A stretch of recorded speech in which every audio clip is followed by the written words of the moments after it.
Not that long ago, being a college student meant logging into a learning platform, submitting assignments, and maybe emailing your instructor when you got stuck.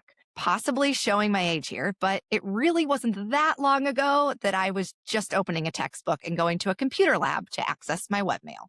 But today, students are learning alongside AI.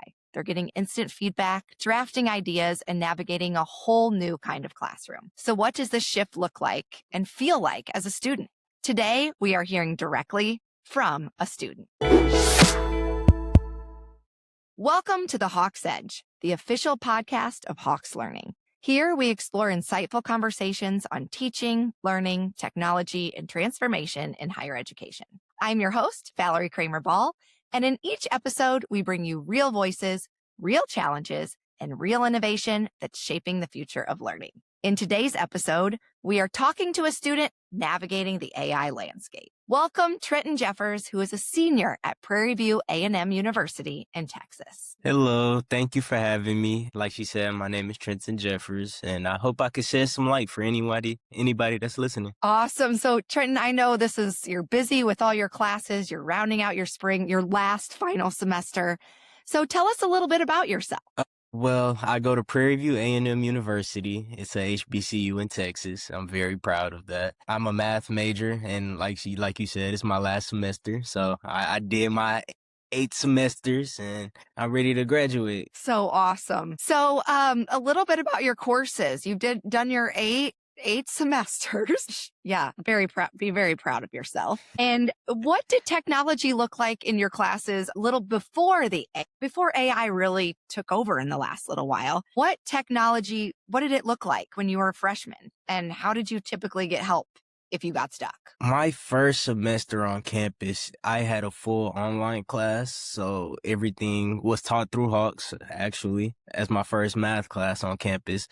So I had Hawks, the book, and the learning method through there and the practice section with the homework. And all I had was a calculator, and maybe if I needed to research something, I had YouTube on hand, but AI wasn't around and it wasn't popular at all. It was definitely you have to go and search for help my freshman year of college. Yes. Did you ever get help from tutors, or were you able to go to your instructor easily? My instructor was actually off campus, so if I needed help from her specifically, I would have to email her. And I actually didn't know where the tutoring center was my entire first year of school. I'm not saying that it was a hard class and that I needed it, but if I did need help in that class, I had no clue where to go. Sure. Well, that's a testament to you, because now you're a math major, and freshman year, you didn't get stuck too often.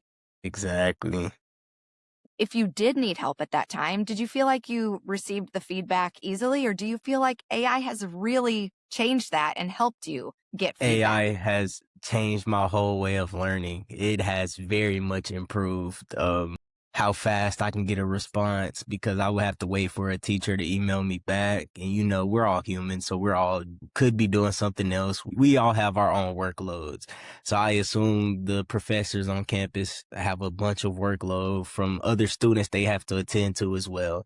So I feel like being able to go and ask AI like a question, or just to help me with a problem, I feel like that has very much sped up my work pace. So, yeah, okay. So fast forwarding to now, do you remember when you first started using AI in your learning, and did you have any initial reactions? It was around like the beginning of my junior years when I began to use it. I would just use it to ask questions like, hey, what would I do right here? And sometimes, it didn't give me the right answer, because as AI learns, it gets better over time. So it did give me a lot of incorrect answers, and I didn't really rely on it as much as I would now. Like, I'm quicker to go to it now than I would be in the past. I still watch YouTube videos for help, and I still do things like that. I try not to rely on AI too much so I can still learn the material, but definitely is helping. But back then, it wasn't that big of a help for me. Right. That's a good point. It's really come a long way, I think, even just probably in your last semester. Yes, ma'am. Especially as classes get harder. It's like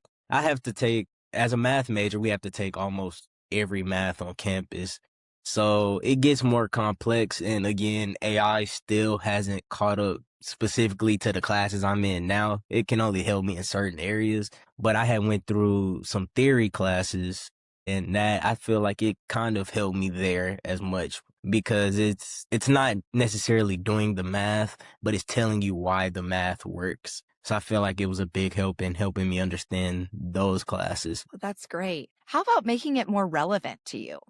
Do you ever ask AI, how is this really going to be I mean, a little different for you if you're a math major, but for future careers and things like that, or even in your daily life? I don't necessarily ask it that question, but I Mhm. mean, I see why. Because like those theory classes, I feel like I probably won't use because I want to teach in high school, like in a high school setting. So I feel like those are like beyond what I would be teaching to other students. But I feel like some of those classes are to help me understand why math actually works instead of just saying, hey, 2 + 2 = 4 and me believing it. There's methods behind it. So that's a good question. I should probably ask it, like, why do I need this information? I wonder what it's gonna say. Yes, I'm sure it would be great. And you could probably even ask it, how can I teach high school? Exactly. And what are Probably. some methods to help me to connect with the students?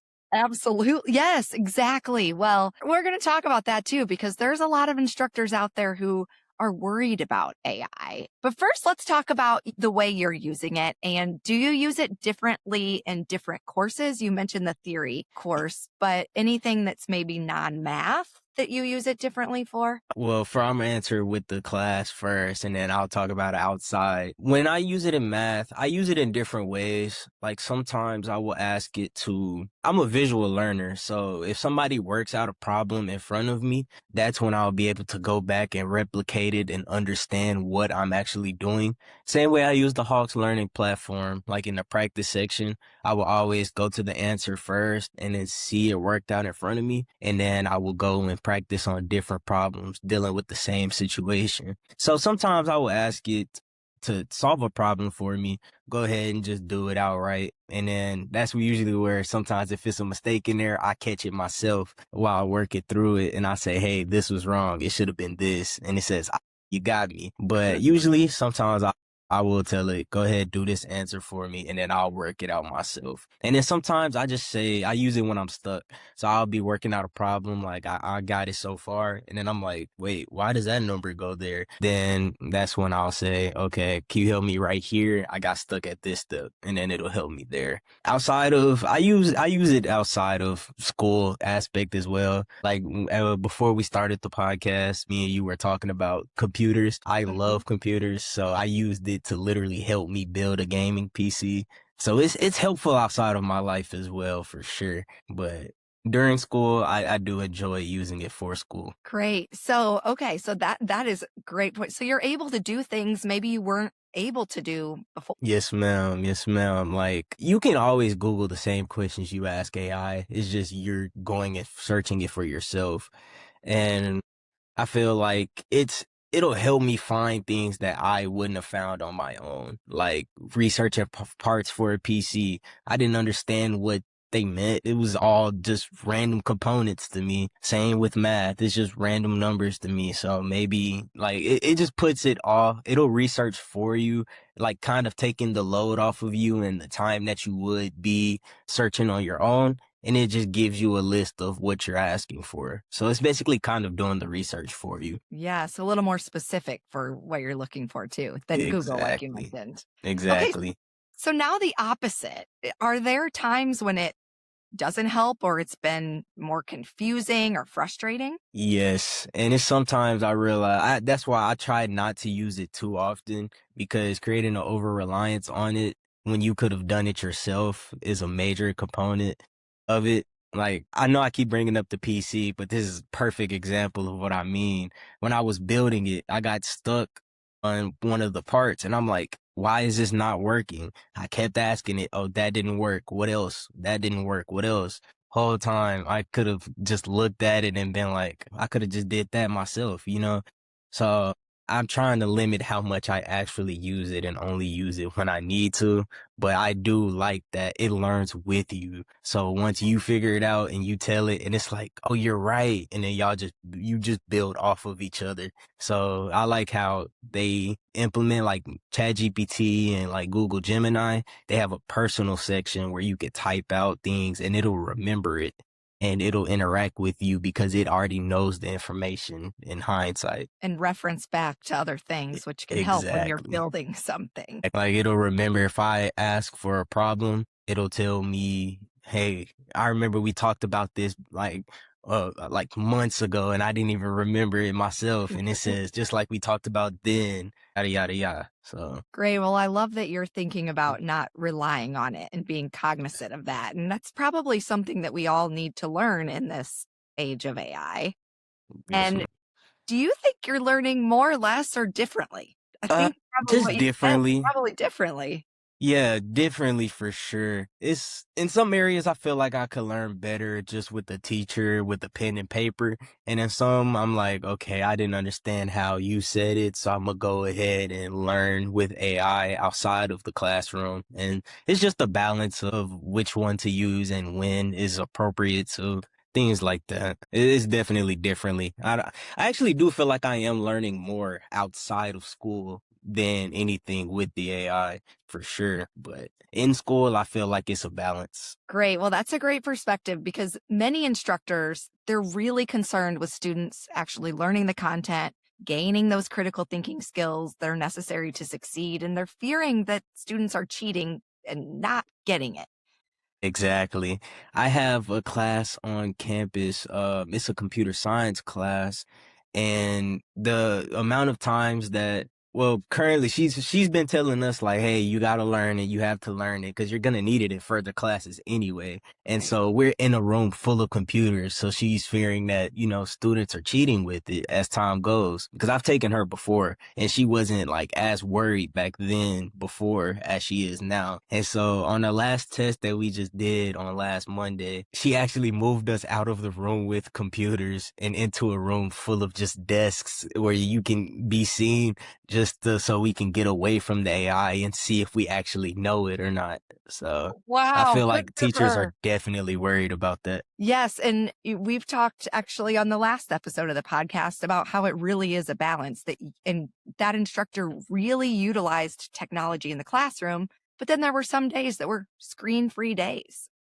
Like we can't even code on the computers anymore during the test. Like when I previously took another coding class with her, we were able to type it out for the answers and on quizzes and things like that. But in this class, it's all by paper. We haven't taken an exam on the computer to actually type it out. So I will say it made the class more difficult, not in the learning aspect, but in I have to handwrite it. Sometimes it's better to type out things and you get the mental note of typing it versus writing it. So, Yes, I but I mean, agree. It's quicker. yeah, that's the things like teachers have to do now. They have to make arrangements to get away from technology sometimes, even when the class is literally based on technology. Well, and two, that can take up a lot of time too if they're hand grading or manually grading some of those exams. So yes, so some instructors are embracing it and others are worried or scared that it will take their jobs. What do you wish as a student? This is what they really want to know. What do you wish they understood about how students are using AI? I'm actually doing research behind this too. I'm a research assistant on the side, and that was one of my Awesome. research questions is how are students using it? So I actually got feedback from students, like of them telling me how they use it. And some feel like they over rely on it, and there definitely is a concern even among the students.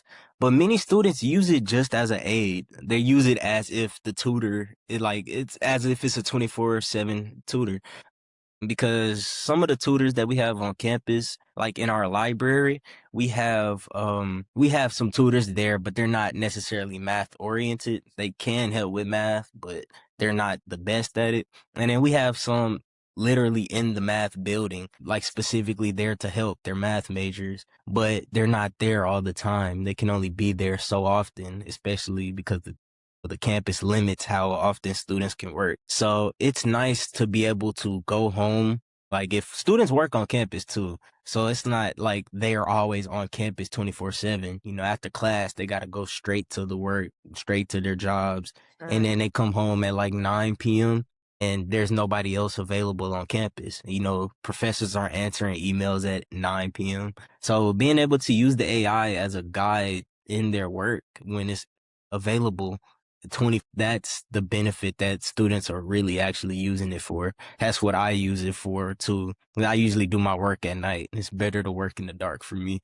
So that's usually when I do my work and I'm like, okay, I don't have access to friends. Friends may be asleep. They may be gaming, doing whatever they do. And then sometimes I just do my homework on the weekend. I choose to put it off for the week and just do my classwork and then do work on the weekends. It's just nice being able to have a tutor built into your computer. Yes, and a quick plug for the Hawks Learning AI Tutor, which is likely what Trenton is talking about here using. It's placed in our practice portion of our 3-step mastery learning process. So it was designed to do just that, help you, Mm, not teach you.